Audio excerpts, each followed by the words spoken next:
Čau! Šodien es tev parādīšu divas veselīgu brokastu receptes.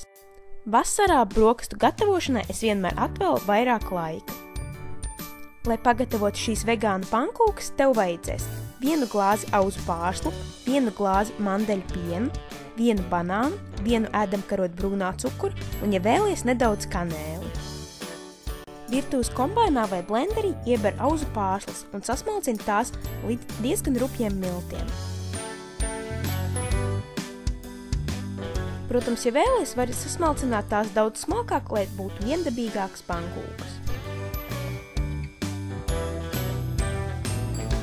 Tad auzu pārslu miltiem pievieno pārējās sastāvdaļas – banānu, mandeļu pienu, bet vari, protams, izmantot arī citu vegānu pienu, piemēram, sojas vai auzu pienu.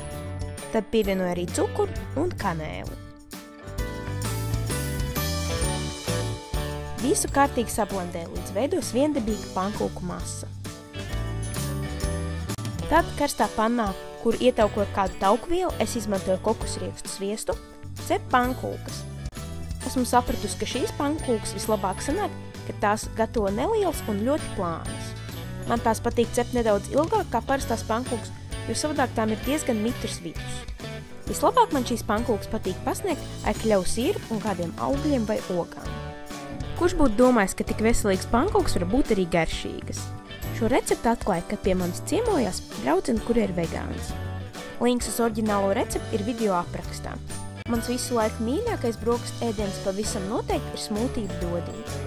Ideāls brokastis karstā vasaras dienā, jo garšo gluži kā saldējumu. Tev vajadzēs apmēram 10 saldētas zemenes, 1 banānu, mēram ēdamkarotu mandeļu piena, es izmantoju vēl nedaudz melenes, nedaudz upenes, un graznošanai tev vajadzēs kaut ko kraukšķīgi, piemēram, karamelizētas auzu pārslas, kokosriekstu skaidiņas un magoņu sēkliņas.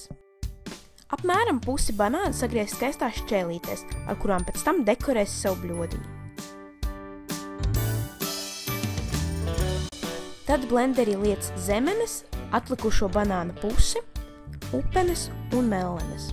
Ideālā variantā visiem augļiem un ogām vajadzētu būt sasaldētiem. Katru reizi manu smūtiju bļodiņu sanāk atšķirīgi, jo izmantoju dažādas ogas un augļus. Vienmēr par pamatmasu izmantoju zemenes un banānus, un pēc tam pievienoju kaut ko citu, kā piemēram upenes, melenes un ķiršus. Visu kārtīgi sablendē un tad pievienoju ļoti nedaudz šķidrumu. Var izmantot sulu vai kā es mandeļu pienu. Ja vēlies, lai tavu smūtiju bļodiņu būtu biezāk, šķidrumu var nepievienot arī nemaz. Tas viss ir atkarīgs no tā, cik ļoti sasaluši ir augļi un vai tavs blenders var tik viegli sablendēt ietos augļus. Tā kā man patīk nedaudz šķidrāk smūtiju bļodiņu, man šķita, ka šī konsistence ir ideāla, bet, protams, var gatavot arī daudz biezāku. Nedaudz izlīdzinu un nekavējoties sāc dekorēt, kamēr masa vēl nav izkususi.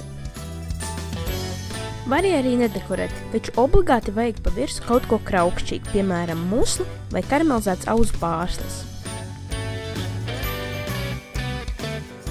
Un lūk arī gatavā smūtiju bļodiņa. Es ļoti ceru, ka tev patika šīs receptes.